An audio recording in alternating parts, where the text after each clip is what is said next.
Hi guys! So after the video that I made yesterday, well, for you it's not yesterday, but I filmed it yesterday, so I was actually left thinking and I decided to film another one as kind of a sequel to the first one about the law of attraction and how I see it now several years later, and also a little bit different point of view on it. So like if I still believe in it and if I think that it works and if it worked for me personally and so on and so on.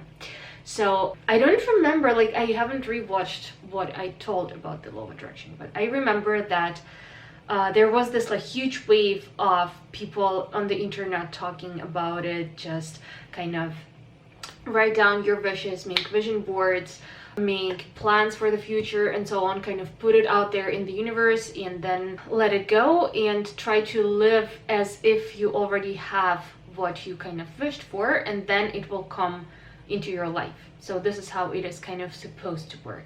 And now I will try to kind of go point by point through it and try to explain why I think it does work in many cases, but also there are times that it doesn't, and I kind of started understanding why, but because I have to figure it out for myself, and apparently it works better when I explain it to somebody, so I just decided to share it with you. So, well, first of all, I think that writing down part, so when you kind of like sit down and you think about what you want and you try to like put yourself in the mood of already having it and all of that, and like writing down your wishes and desires and goals and so on, it is very important just in order to achieve stuff anyway, because if you don't know where you're going, you're not gonna get anywhere because you just don't care. You will like go around in circles because you just don't care where to go.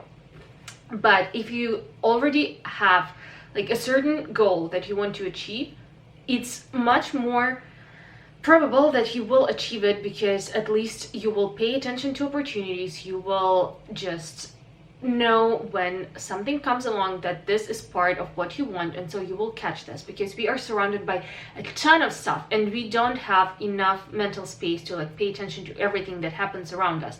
And all of these exercises that you get in this law of attraction books, like seeing green cars everywhere, or like seeing feathers, or seeing butterflies, or whatever, depending on like what book you read, they give you some kind of exercises like this. And it's not magic, it's just we are surrounded by so many things and so many things that are different, that we only see the ones that actually we kind of set ourselves to notice. So setting goals is important, because then you will kind of set yourself to notice things that bring you closer to these goals. This was step number one. Then step number two, kind of write it down, make a vision board, and get yourself into the feeling like you already have it. And now the part of like what happiness is from the past video comes around here, which, well, as I said, we want things mostly because we think that these things will make us happy, or that they will bring us some kind of a state that we want to be in, like feeling loved, feeling fulfilled, feeling successful, whatever. When we use the law of attraction, we use it to get something material, for example, a certain amount of money, a certain partner, or whatever it is. I think the main idea of the law of attraction is to kind of put you already in the state of mind that as if you already have it, because this is what you actually want. Like, you don't want the thing itself. The thing itself doesn't represent anything. Like the certain person itself, they don't represent anything. You only think that you want something certain because you think that this something certain will bring you a certain feeling. So what you're actually looking for is the feeling. And when you already cultivate the feeling of having it in your head, either your reality will match, because I mean, we actually, how I understand it, we do create our own reality just based on what we have in our minds, because actually anyway our reality, each of us reality is different, because it's not what happens to us, it's kind of what we make of it. So the same conditions, if you put one person into them, it will be kind of one thing for them and they will interpret them in one way, and then if you put another person there, they will interpret it in a completely different way. And in one circumstances, one person can feel absolutely fulfilled, happy, joyful, like bursting with happiness, and the other person will be completely unfulfilled, very unhappy, and complaining all the time. So it's not about what you have or the circumstances that you have. It's just about what you make of it, and not in the sense of that you should be happy with less. As I said, of course it's very important to set goals, but just people separate the state that they want to achieve with the kind of the things that represent this for them. And I think that the genius behind the law of attraction is that if you do it right, you should put yourself in a state like you already have it already, and then you don't even need the thing. Like, you want the state, and if you work on yourself enough to get into the state that you want to achieve, like happiness, love, whatever it is, it's kind of, you already did it for yourself. It's not the universe that gives something for you. It's kind of you mentally preparing yourself to feel the things that you want to feel. And well, there are kind of 2 points. First of all, of course, like mental exercise and like mental effort that you put into making yourself feel the way that you want to feel is one part of it. But sometimes we have some inner blockages, like inner traumas, that don't let us get where we want to get. And so it's important as these things come up, because there are some limiting beliefs, like I don't deserve this, I cannot be happy unless this and this and this happens, I don't deserve to be happy, I don't deserve to feel loved, like all of this. You have to work through it. Like, you cannot work around it. And because like your life is what you already have in your mind, what you have in your mind subconsciously will still influence you, even if you don't know that it's there.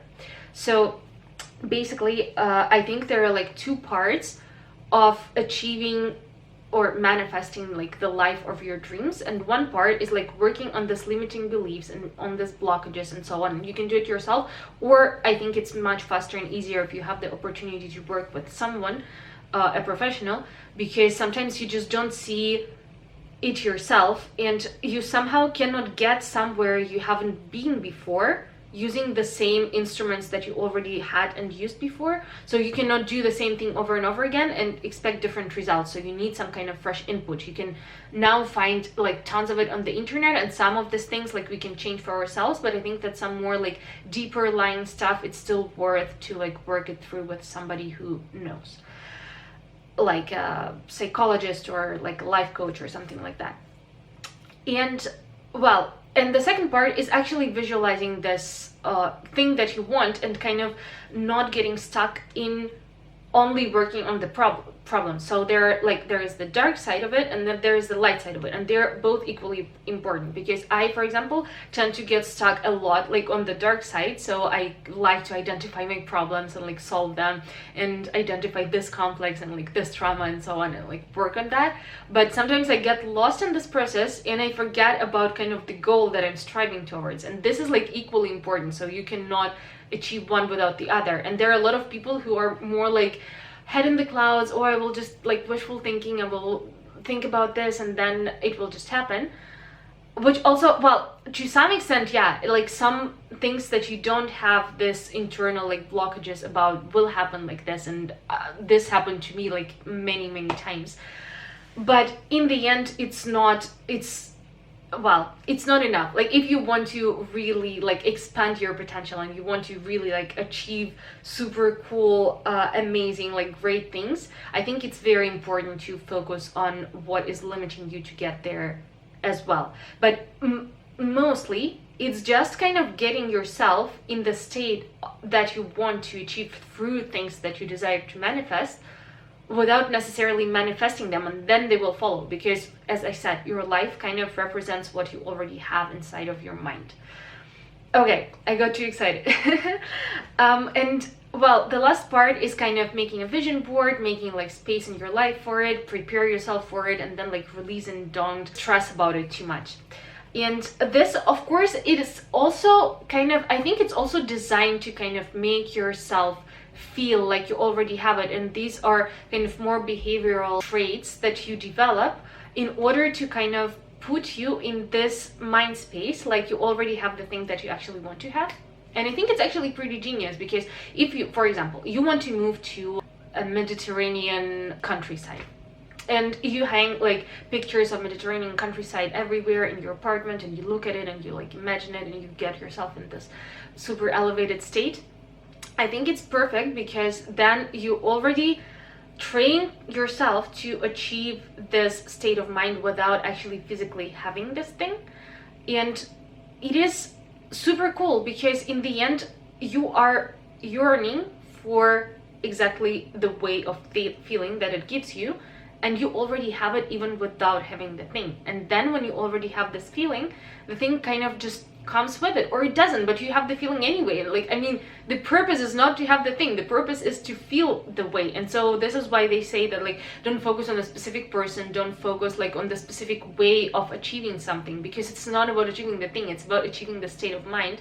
And basically the law of attraction is like you training yourself to feel something while you don't have what you want, so that later you can have what you want and still feel this way. But it's about feeling and not about having. I don't know if I make myself clear or not, but so yeah, I think that it's genius. I think that it has nothing to do with the universe or whatever. Like, the universe doesn't give anything to you. You are the universe. Like, you are the only person who is responsible for your life. You, like, your life depends 100% of you. There is no one, no universe, no like spiritual deity that will come and give you stuff just because you have been following some steps or whatever. It's literally just you and your brain that are creating your own reality, and you're the only person who's in charge of it.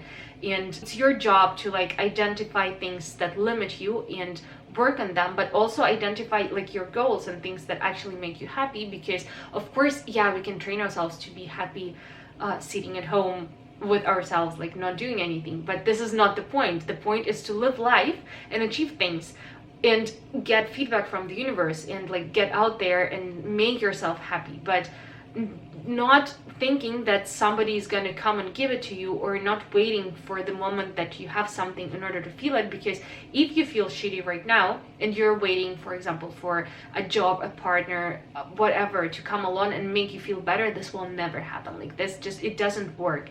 And we often look for like happiness in people, places, clothes, video games, whatever, like you name it. But actually it is just a distraction and an illusion. And whatever we see in other people that we admire, we already have in us. For example, like my own experience, I was always so stuck on like the way that I look, and I always thought that like if I would be prettier, I would be so much happier, like people would love me more and stuff like that. And well, I mean, there is still a long way to go, but the thing is that like the more I work on that, the more I understand that it doesn't matter. Like, nothing matters. It doesn't matter like what your physical appearance is. It doesn't matter what your intellectual capacity is. It doesn't matter what your body looks like. If you feel like shit, you will feel like shit even with like a Victoria's Secret model face and body. And if you feel happy and fulfilled in your body, you will feel happy and fulfilled in whatever body that you have. And there are millions of examples of that. And it's not about trying to like melt it's not about trying to mold your physical reality into the image of what will happen so that you will be happy. It's more about making yourself happy no matter what, and then the physical reality follows. Because then kind of you don't have this stress that is constantly like eating up all of your energy, and you start thinking clearer, you start like seeing life differently and so on. And I cannot say that like my life is not rainbows and butterflies. I have a ton of shit to work on still, and I am still working on it a lot. And this is like something that makes me really, really happy, because I know that there are so many things that you can achieve. But what I can tell you, for example, like intellectually, I feel like with like releasing this limiting beliefs, this limiting traumas, that like the things that hold you back, I physically feel how my brain is like so much more capable of stuff, and I feel like more connected. I do more stuff in like less time. So for example, I now kind of work full time, but I work the same hours as I did before, but I get like more shit done in this period of time than I used to, just because I kind of use my brain more efficiently. And I'm not bragging, it's like, it's literally just the way like you release stress and like your life starts changing, your brain starts changing, like you even look differently, your face starts changing, your body, everything. Like your reality follows your mind, and it's not magic, it's literally science. And I think that I kind of tried to explain it. I hope it was not too like out there in the clouds, spiritual, whatever, because after all, I mean, trust me, I'm a doctor. No, well, I mean, you don't have to trust me, don't trust anyone, just go and try it for yourself. And I kind of started, the reason of making this video is that I started drifting away from this kind of mindset, and I focused too much on like eliminating the bad things in my life, that I kind of forgot to focus on the good ones. And I think it's not the way to go. I would choose to live life full of hope, like striving towards something wonderful, rather than like running away from things that I do not want. I prefer the first type of life than the second one. Well, I hope that it was somewhat interesting, entertaining, or maybe helpful to someone. And thank you very much for watching. Please let me know if you have any experience with law of attraction, what you think about it. And well, I mean, basically I just love to hear your opinion. And yeah, thank you very much for watching. I love you very much. Be kind, but most of all, be kind to yourself. And yeah, see you in the next one. Bye.